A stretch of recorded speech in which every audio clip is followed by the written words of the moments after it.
สวัสดีค่ะที่เมาพาแซบมาแล้วจ้าวันนี้สิพามากินเขาวกิน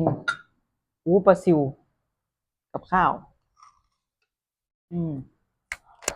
อืมแบบอืมกับยังนะลาบปลาดุกลาบปลาดุก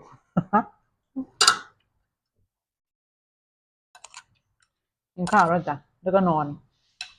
หรือเปล่าอืมอืม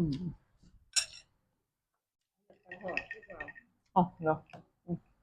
ปลาทอดก็ได้นี่ปลาทอดอืมโชนแก้วเนี่ยลองข้อ